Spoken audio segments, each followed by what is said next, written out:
With the emergence of the Omicron coronavirus variant, the World Health Organization has labeled this variant a variant of concern.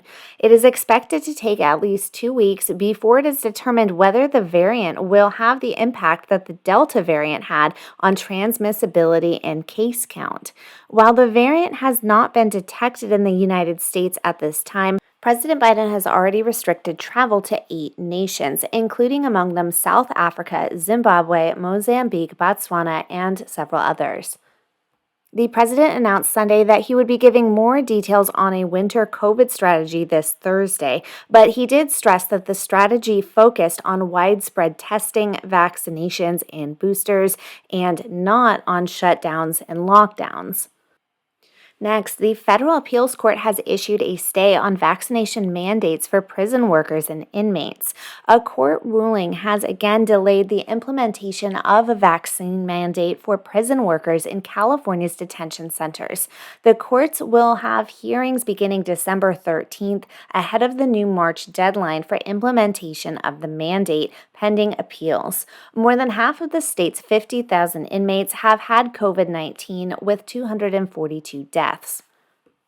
Next, last week, President Biden ordered that 50 million barrels of oil be released from the strategic reserve in coordination with several other nations in order to help ease rising energy costs in the United States.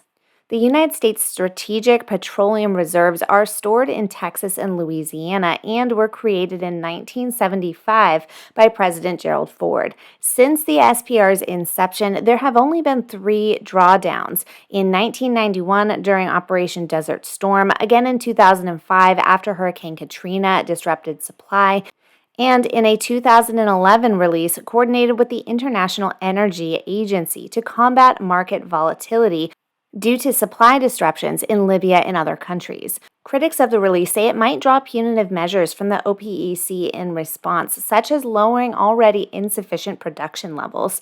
Biden points to a 10% decrease in wholesale costs over the last few weeks, while prices at the pump for consumers have stayed high, meaning that suppliers are not passing falling costs onto consumers.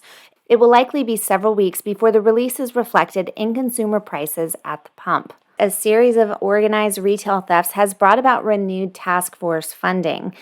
Critics say 2014 Proposition 47, which brought about reduced misdemeanor charges for certain crimes, has led to an increase in illegal activity, while others point to data that shows violent and property crimes were at a historic low pre-pandemic.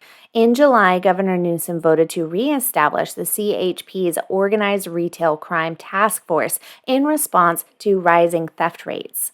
The Organized Retail Crime Task Force was first established in 2019 and has assisted in recovering more than $18.9 million in stolen merchandise since its inception. In a recent press release statement, Newsom announced a proposed increase to the 2022-23 budget to combat retail theft, while also directing the CHP to increase patrols of retail centers during the upcoming holiday shopping season. Lastly, I want to remind anyone who has collected California unemployment benefits to log into your UI online homepage immediately to check for an important notification. Many individuals are receiving a request to upload documentation proving their work history. And yes, this is coming after your benefits may have already ended. California EDD is unfortunately not sending out personalized notifications alerting claimants of this requirement, which, if ignored, could deem your benefits as invalid. I want to make sure that everyone understands that you should be logging into UI Online and checking for this message on your UI Online dashboard to make sure that you have uploaded all required documents. For those of you who are regulars to my channel, you have already heard me mention this many times, but I think it's extremely important that we share the word to anyone that has received unemployment benefits during the pandemic to log in and look for this requirement.